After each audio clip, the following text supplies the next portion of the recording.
Thank you for taking your time. And now we start the panel, Nonviolence, Tactic or Principle. I'd like to invite to the panel Dr. Todd Burroughs, journalist, historian, novelist, African study adjunct professor, HSU. Welcome. Dr. Thank you. Jared Ball, uh, nice to talk to you again. Is professor communication and Africana studies, MSU, and also runs I Mix What I Like podcast. And then I have the pleasure to talk face to face with beloved comrade Dr. Saswat Pattanayak, journalist, critical media, theorist, Black Power comrade. It's so nice to see you. Thank you. Thank So you. we just watched the film At the River I Stand. And for us who watched the film, at least for me, this was a very stirring film. A lot of things in the film made me question things. At the same time, it was inspiring and kind of discomfort. And in this context, I just wanted to start with the first question or first thought.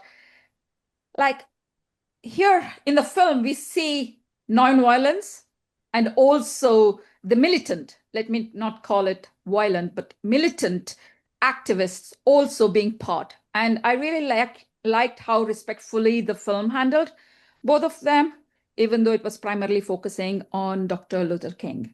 So in that context, your comments on these two forces of any liberation movement, wherein one is principally holding on to nonviolence and the other one is looking to use it as a tactic.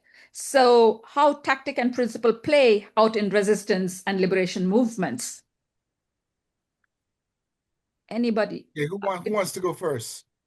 Because if I go first, I'm going to talk for 1 minute. I'm going to be as provocative as possible. So should I go first? Yes, Yes, please. please. Okay, good.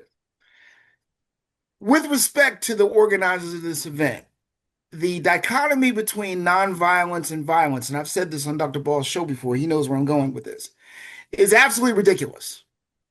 Why? Because there is no concept called nonviolence. Nonviolence does not exist. All right. Let me explain to you what exists. There is violence that can be done indiscriminately, that can be done with particular purpose, that can be organized, that can be directed. And then there is a resistance to violence, which the purpose of the resistance to violence is to provoke violence, is to make sure that violence happens. And what we call nonviolence has been reduced by liberals to marching around on a Saturday. It's not what King did, it's not what Gandhi did. It was called nonviolent direct action. Well, that's what they both called it, which meant that you blocked the forces of racism and imperialism with your body, and you made them decide how they were going to proceed. And if they proceeded violently, that was good. That was the purpose of it. The purpose of nonviolence, quote unquote, is to disrupt the process so that violence would happen, so that people would have to respond to the tension that's been created. Now, in America, we're in a very interesting period because radicals now control the government, and now it's the moderates who are in the streets, and the radicals want the confrontation, right? So we're marching around on Saturdays because we can't confront these people because what they want is the confrontation so that they can crack down. And King himself talked about this in his book, Where Do We Go From Here? Chaos or Community. Most radicals focus on his socialist vision. I focus on the fact that he said they control the army, they control the police, and they have a fanatical right wing that would not hesitate to kill all of us off. It's that fanatical right wing we're now dealing with in America. So the left is paralyzed in America because they're not ready to die yet. So nonviolence is a strategy for violence to occur. It is just another version of violence, I would go to say. That's very provocative. But it's just another version of violence, right? Because if you're not using direct action and you're not forcing the issue of violence, then you're not doing nonviolence correctly. Then you're engaging in what liberals do, which is a complete waste of time. No million people in the street stop Bush from going to Iraq. No million people in the street is going to stop Trump from doing anything. And now that they literally have their own martyr and they're declaring war today, okay, at this memorial service, they're declaring war today, and they made that clear. We're going to have to figure out how we're going to respond in ways if our goals are to change the society. And so I just want to say there is no dichotomy, there is no nonviolence. That is a ridiculous concept that liberals have now co-opted. Yes, there is a spiritual component. And yes, if you're willing to die, yes, that's a very spiritual act. That's part of it. But in terms of that, even the person spiritually dying, if we even go by who they're basing all that after, right? Change the world as a result of spiritually dying, as a result of dying. So even the act of dying is a spiritual act that changes the world. So it's still about change, and change doesn't really happen without violence. So that's pretty much all I want to say, really, for the whole thing, because I want to let my intellectual friends talk. Thank you. Dr. Jared Ball. Sure. Again, thanks for inviting the discussion and hosting one around that film, which I enjoyed very much, including one of the points that was made that is important to remember in the film, that many who would engage in what would be called Black Power militancy had begun with the very nonviolent protest discipline of so-called traditional civil rights, and realized the shortcomings of it as a tactic. One of the loops that the film doesn't really complete is that part of the fatigue that King was feeling and at the end of his life were among them the physical threats that he was suffering, him and his family, the psychological warfare violence he was suffering a lot in the media, and and and the fatigue around his own struggle with his own politics, tactics, analysis, and their increasing radicalization. So Dr. Burroughs shared one of his quotes. One of mine would be that, again, that King reminded what Kennedy had said, that those who make peaceful revolution impossible make violent revolution inevitable.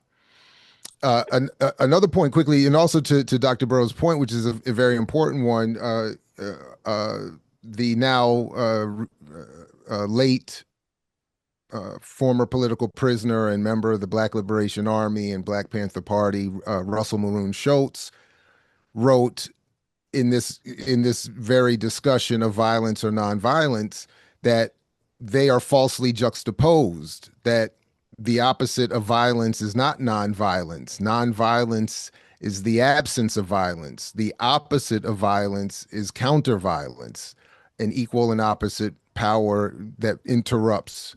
And this becomes the problem that I still think Dr. Burroughs outlined very, very well, that the real question for those in power is not violence or nonviolence, it's the monopoly of violence. And that's what they want to maintain, and they want to discourage anyone. So I mentioned Schultz to also point out that we still have political prisoners here in the United States, often targeted and associated with the claims of violence, which have as much to do with targeting the concept of counter-revolution or of revolutionary violence and counter-revolutionary insistence on the monopoly of violence.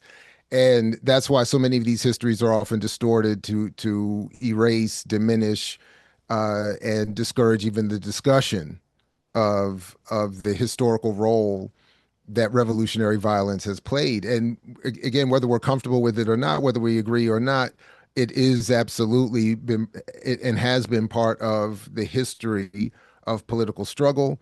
And the wing that has often discussed that has been imprisoned and then also targeted for worse, and among among them people like George Jackson, who became a sort of symbol of not only this sort of struggle, but this struggle within prisons, and is noted for that to this day. So, but anyway, so I'll stop there. But I just wanted to note at least that little bit. Thank you so much. Dr. Patnaik? Thanks, thanks, Arch. Thanks to your wonderful organization which keeps on doing this every year, and the festival, Labor Film Festival. And I think Todd and Jared, Dr. Burroughs and Dr. Ball have said it all. If I if I have to say something, I was actually showing, this is one of the books co-edited by Dr. Burroughs. In this book, there is a beautiful quote from a student during the sneak time, which was literally, when one side has all the guns, then the other side is nonviolent. Now, what it means is, when I think about it, I'm recalling Malcolm X saying, the people who own the means of freedom of speech, they're the ones who pretty much own the territory of what goes in the media, right? So to that extent, people who own the means of violence are the ones who are, eventually going to define what methods one need to employ in order to say that they're being nonviolent. And that, theoretically just goes all over the place. And if you look at history, you really cannot use that nonviolence as a concept to lead any kind of revolution. It just has never been exhibited. And Malcolm X has alluded to it so many times. The other thing I will say, connecting it to today's date, is the Palestinian movement. You'll see that a lot of people today are very silent and indifferent to what is going on in terms of genocide. Their silence or indifference, one can argue that is their nonviolent, action or inaction. And if you think of it, that itself is the biggest violence, or causing the violence, right? So historically, the concept, the meanings of this concept, they keep changing. So it doesn't have to be a proper Holocaust of 6 million people in order to call something a genocide. Similarly, it doesn't have to be an actual bloody murder in order to call it a violence. In fact, it was Gandhi who used to say, poverty and hunger is the biggest form of violence. So violence can be and should be interpreted in light of our current realities. And we must, this is one of the Marxist way of looking at it, that environment keeps changing, and that will determine the next course of action. So we have to take the present context and connect it with the past, and then see that the whole definition of violence has to be, uh, looked afresh.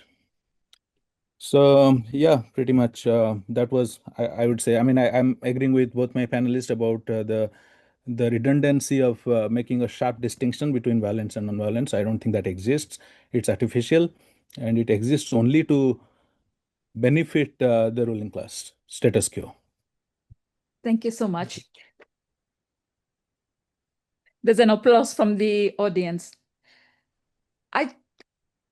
Going on, there was something which is very interesting and which is also a lived reality for many of the activists here. How, for example, the liberation movement, like I'm referring to the film, the larger mobilization often tries to repress this militant or militant activists in the name of the larger good, in the name of holding, keeping the movement, not breaking it apart, not fragmentizing it, and kind of trying to impose this, the so-called nonviolence at any cost, or like as they perceive the peace or pacifism. Let me use the word pacifism instead of nonviolence, at any cost. So this we see also here. So I would like to, again, interested in hearing all your thoughts. I can start with this time, Dr. Bal. We just go around. And I'm sorry, my thoughts on it, on which on the existing, how the larger movements of either be it liberation or be it solidarity movement try to repress active militant mobilization, and your thoughts on that, Why and how do we counter this? The countering part is very, I'm not entirely sure. I mean, that's something I continue to struggle with, how to find ways to effectively do that. And the always the um too vague, but necessarily vague call for people to join political organizations and to be in spaces offline as much as possible, that just continue these discussions in those kinds of that's where the actual solutions will most likely evolve. The ones we often see and are encouraged to address ourselves to are I think often by design uh, meant to lead nowhere. So I would start there. That it's and with the very easy point that what we're doing is insufficient. And uh, what has already been said is very important to remember, that what King and Gandhi and many others were doing as they engaged this concept of nonviolence involved direct action and involved sustained struggle with very clear and often far to the left than they're given credit for material policy and realities that they wanted to see before whatever they were calling for was meant to stop. One of the things I do think quickly that is important to highlight from the film is that the film does a pretty good job of, in its own way, reminding everyone that what was actually said in the pages of the Washington Post, even not long before King was assassinated, which specifically within 90 days, that too much of what he was doing was being corrupted and co-opted by the Black Power left, and referring to Stokely Carmichael and the so-called Leninists who were imposing themselves and threatening national security. And that King, as was noted in the film, was intending to that summer of '68 not just have a march on Washington per se, but to enact sustained permanent encampments of thousands of people that would remain in place until actual adjustments and policies were derived that would change the conditions of working people, Black people, and so on and so forth. And with that, in connection to the fear that he was being himself, that he was himself incapable of stopping the more militant elements of the movement. And they even brilliantly dropped in there some brief statements from people in Memphis saying, it is what it is, but it's also what it is. It's like like it was a beautiful way of letting the audience know, even if you don't have, even if you're not well versed in this history, that this was a tension and a struggle that King was having with elements of the movement, that the state was having with King, and what we continue to deal with in what I do think in the United States is where I'm most comfortable speaking in terms of the context, but I think is in much of the so-called Western world for sure, the most sophisticated media environment evolved to be penetrative and beyond perception, as McLuhan would say, and also desiring of a very counterinsurgent, symbolic things are better now, or you have avenues of struggle that are safely confined to uh, brief demonstrations with quick visits to the coffee shop, followed by a requisite vote for whatever Wall Street Democrat we put in front of you. And it's a very sophisticated, so exactly what to do I don't know, other than to continue these conversations beyond these digital spaces and think about that concept of nonviolent direct action. What does that look like in the 21st century? Dr. Patnaik, your comments? Yeah, I think how it looks in 21st century, that is the critical question, because it has to change from how it used to be in 1950s, because material conditions are different too. So I think it can be tackled in two different ways. One is theoretically, so you have theory and praxis going together. So theory is what, let's say, Marx used to say, philosophers have only interpreted the world. The point is to change it. So that interpretation part is a theory. It's probably more long lasting, it lasts for a long time, the understanding of it. But when the material reality change at much quicker pace, we have to act on it, moving ahead of the theories in a way. So we have to come up with creative ways to disrupt the status quo. So yet, I mean, I think since last 2 years, I have personally been involved in some of the movements where we see that I was not thinking that could be possible, but we are trying to do that. Some disruptions, more because of our own personal sake of peace and sanity within ourselves. If we did not do that, we would feel uneasy about it. So it's a almost a selfish step, so to say. But also, in some ways, this is a way to raise consciousness. And raising consciousness, I think many revolutionaries have said, the true revolution begins with your head. And if we can, start with that, a kind of a beautiful amalgamation of theory and practice, I think that will go a long way. The world was not created when we were born. It's been, as Billy Joel's song says, we didn't start the fire. It's been going on. It will continue long after we are gone. So while we are here on this planet, we just have to keep at it. We just have to keep doing it, keep showing up, and not try to put each other down. Just try to see how much you can do. There are, I mean, the liberal, criticism of liberal, I'm at the forefront of it. I can see it. I mean, a lot of us can see through that, but we have to do our part. And so one of the just one at the cognitive level, I would just say this, that let's say when people are rising up against status quo that is founded upon principles of violence, we have to stop calling those people violent or terrorists or any of those words, because those words carry the meanings. So the constantly in every application of sentences, when we are framing, we are speaking, we have to constantly treat these people who are rising up as the peaceful people. They are the ones who want justice and want peace.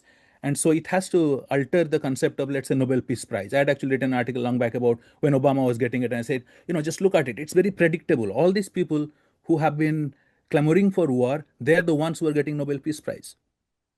And so we have to dissociate that word from that prize. So similarly, and regarding this is at the cognitive part, the activism part, I'll just say what, let's say Nelson Mandela used to do.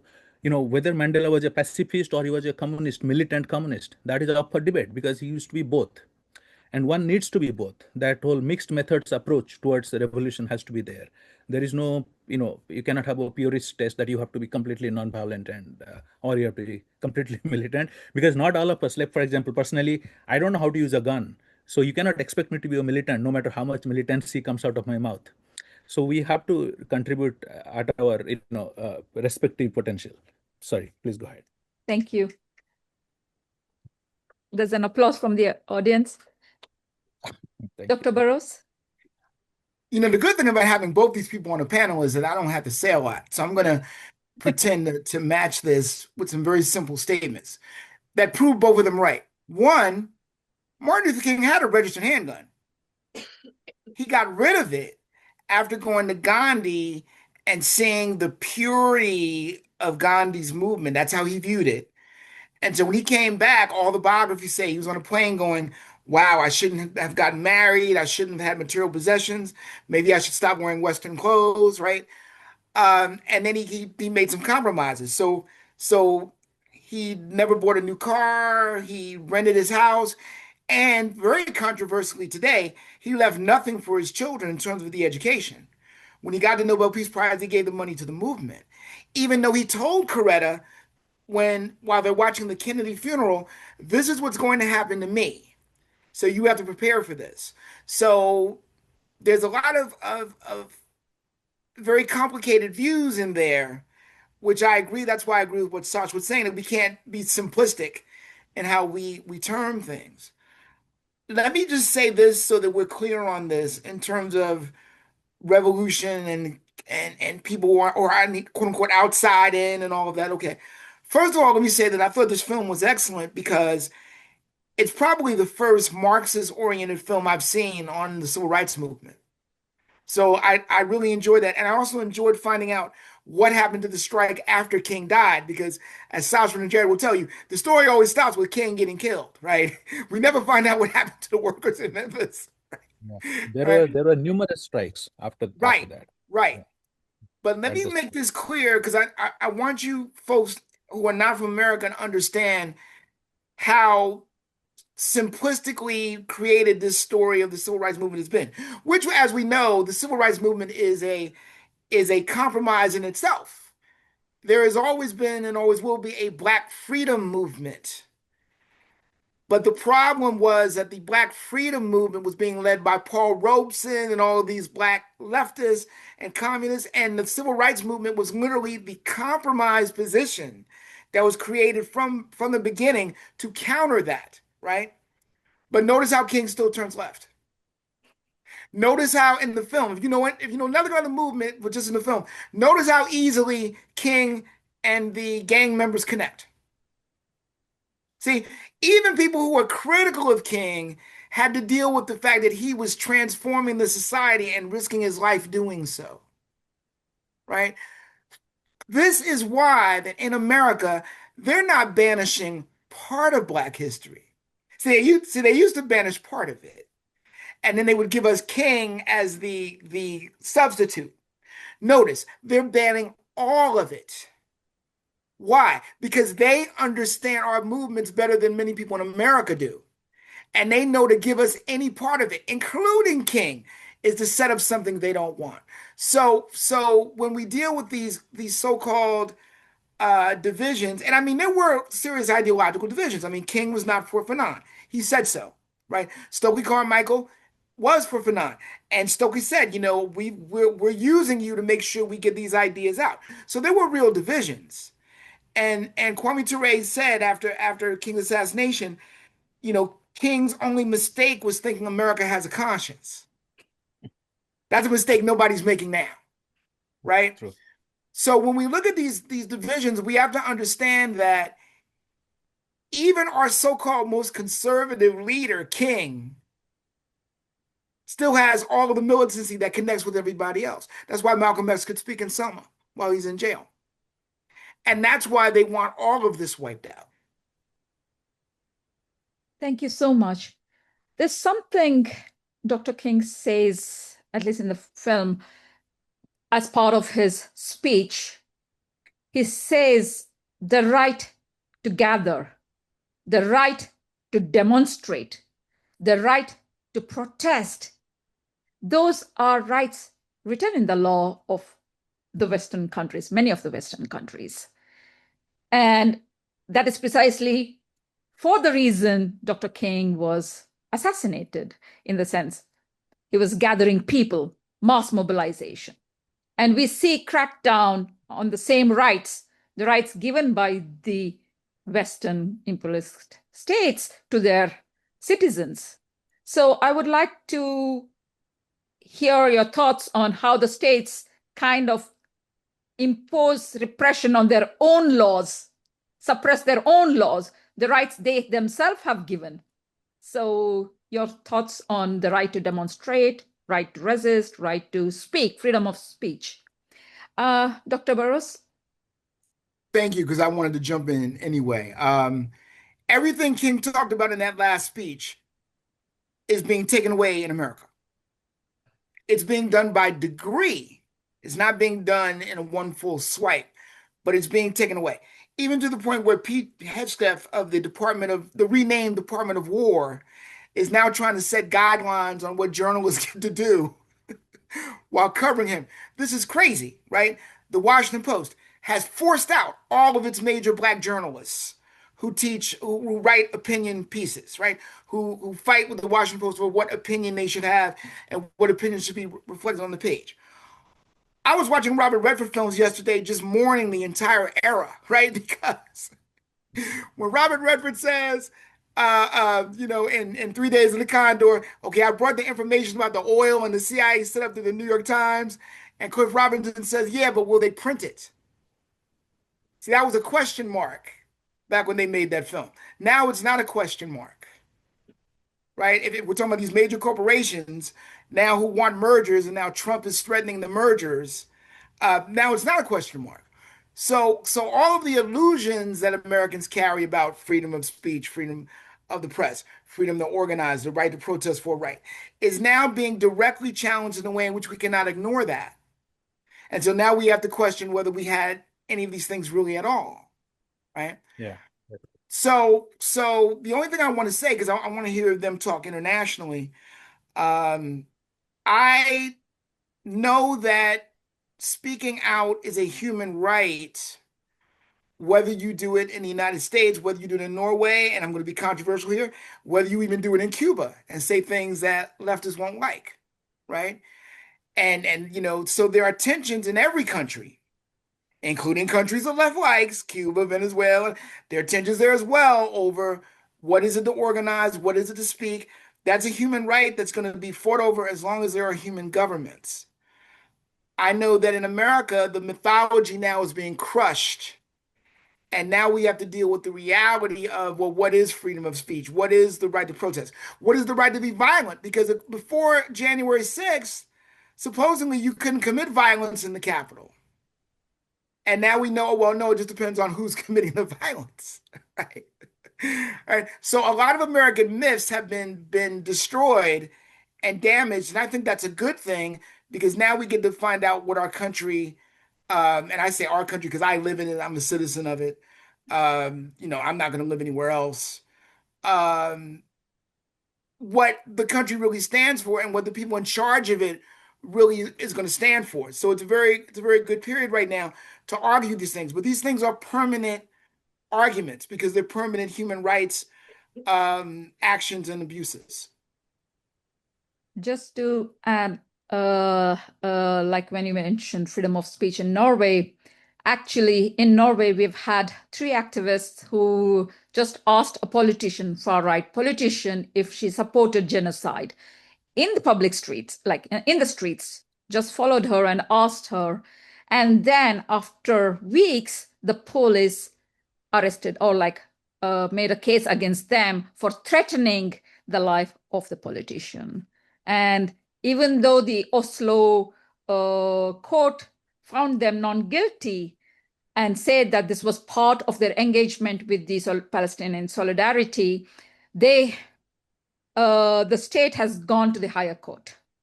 So the freedom of expression, even in Norway, is threatened when it comes to solidarity with the Palestinian people. So just wanted to mention that. Dr. Bal, your thoughts on freedom of expression, right to demonstrate, right to resist, and the state's repression on it? Well, again, similarly, these rights, to the extent they've ever existed, have been unequally applied or defended, I should say. And I mean, there's always been some form of censorship, and it's important for most forms of leadership to impose various forms of limitations on public and political speech, even if there's no overt desire to do it. I mean, again, as I was, briefly alluding to a moment ago, we live in one of the more censorious media environments to begin with, despite all of the apparent access and availability of it. That's in part how it masks itself.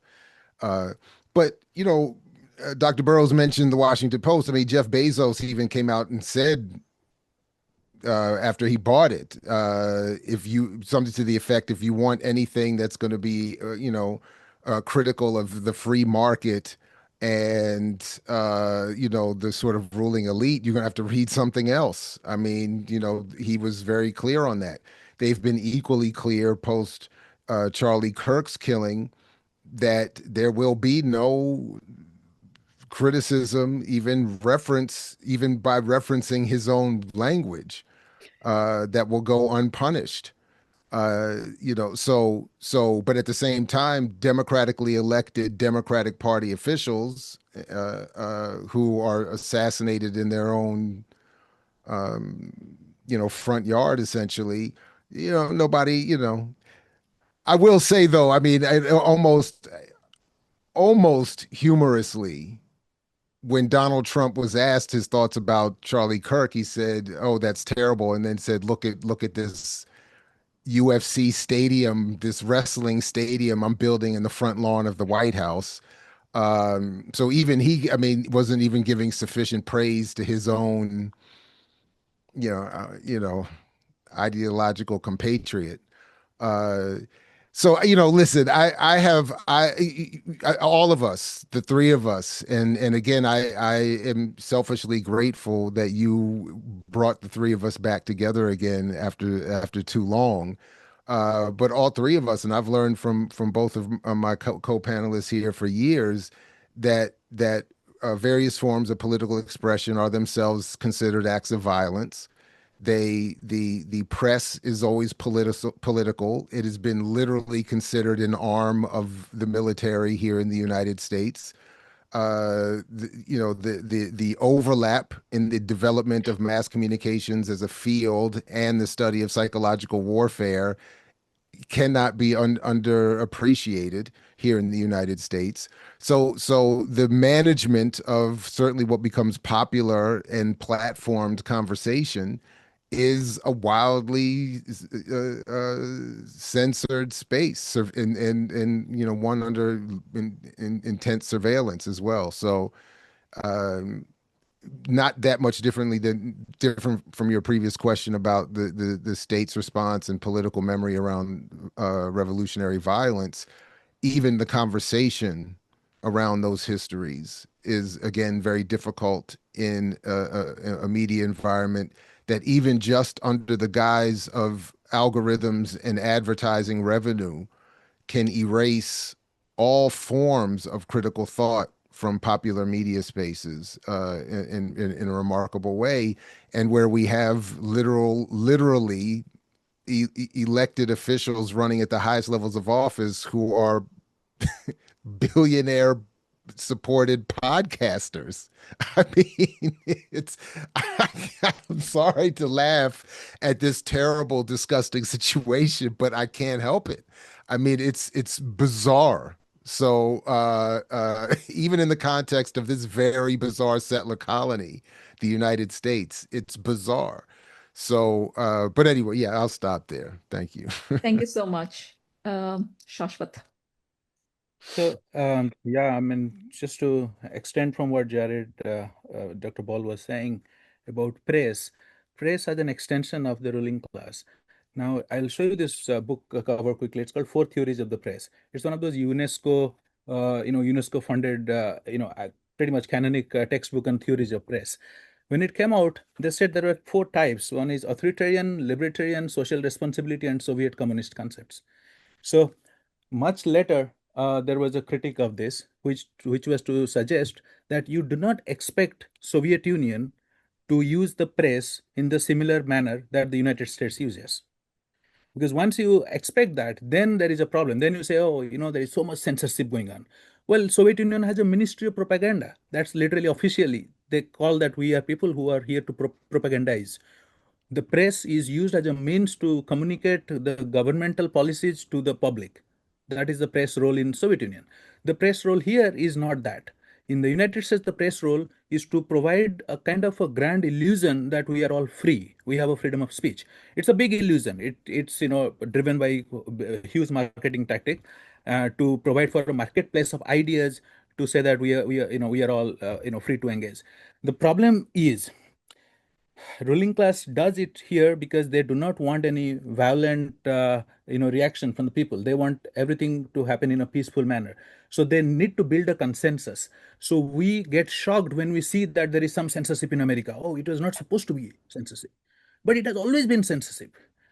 It has always been censorship because the structure is a racist capitalist structure in which black and brown voices have not been given the platform.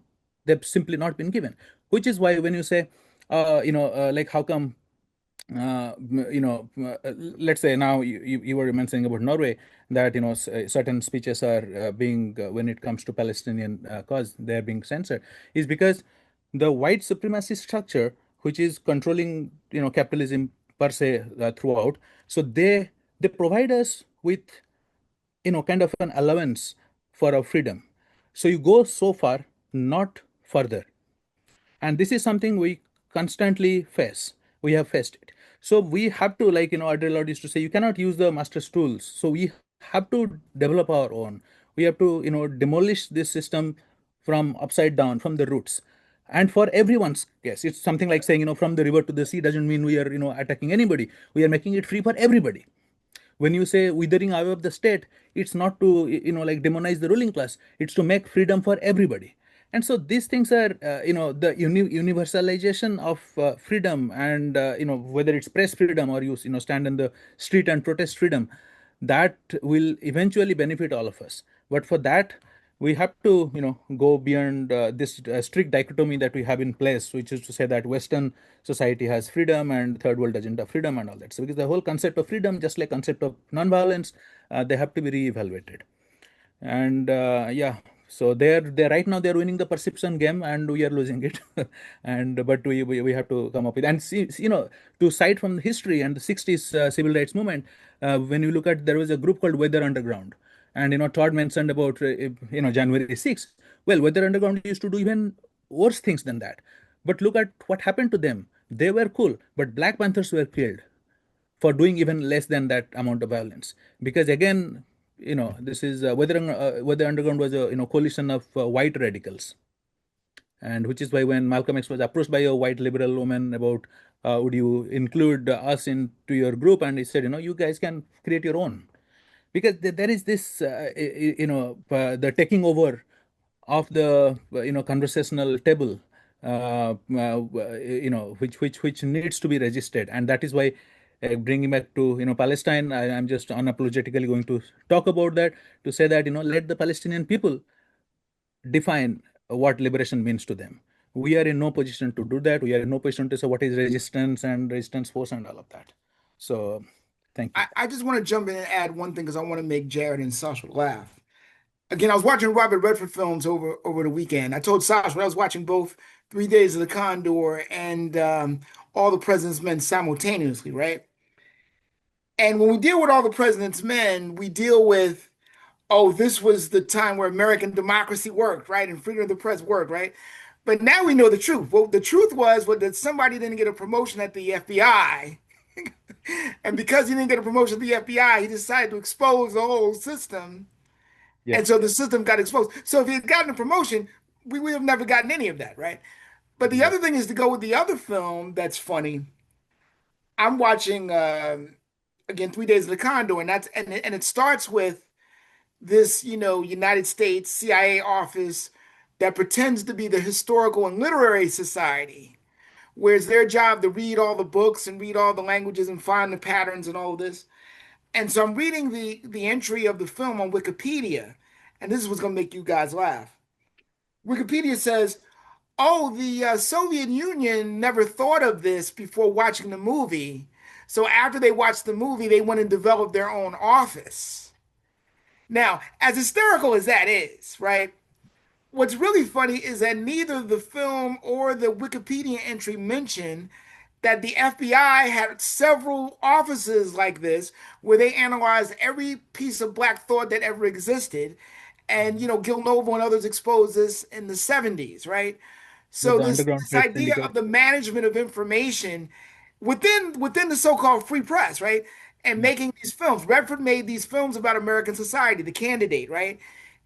He only goes up to a limit, as Saswat says, he only goes to a limit and then he stops, right? Yeah. And then he claims in all three films, oh, I wasn't trying to do anything political. I wasn't trying to do anything about society. And we know it's a lie, right? But he can't say that and still be this popular person who's with Barbara Streisand and all of this other kind of stuff. So no, sorry, go ahead. No. I was just pointing out the contradictions there.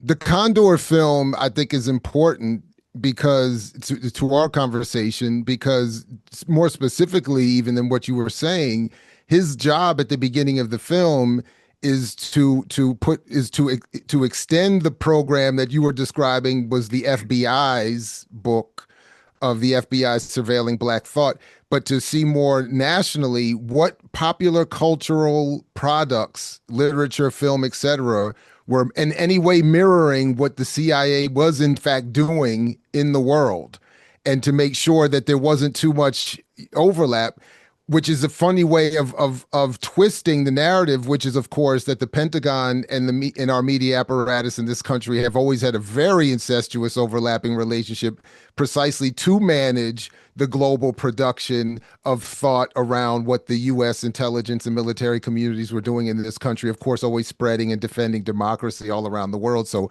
all of you in Europe could follow our model of excellence and all this other kind of stuff.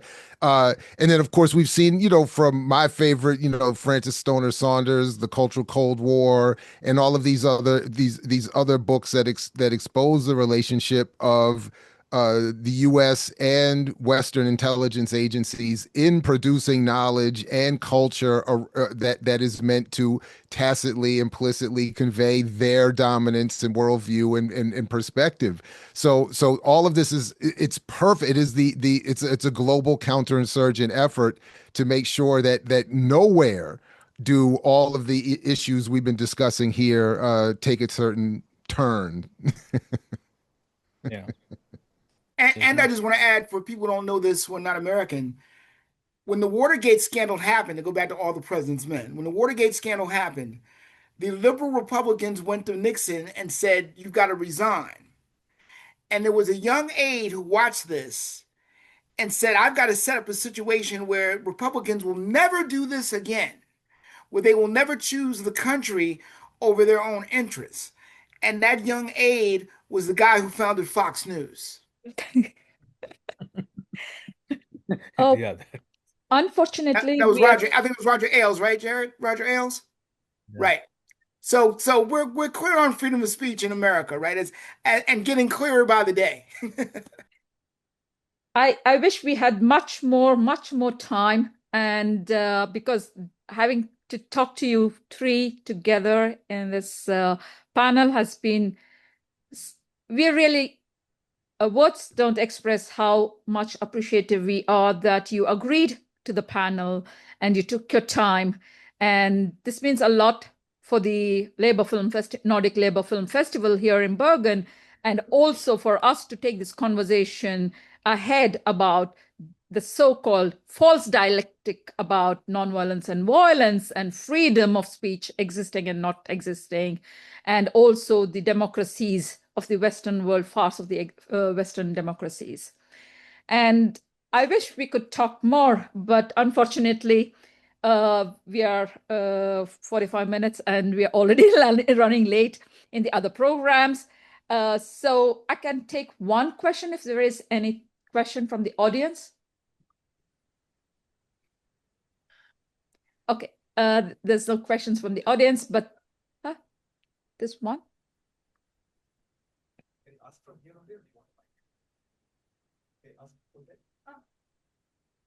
How does first one? Yeah, I can come Yeah. to you so you don't have to.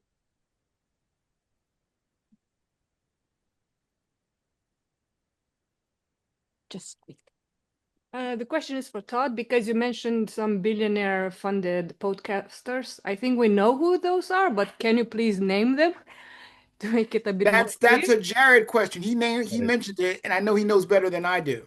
What was the question? The billionaire funded podcasts, you were mentioning before. Like, could you name some of those people so they know who they are?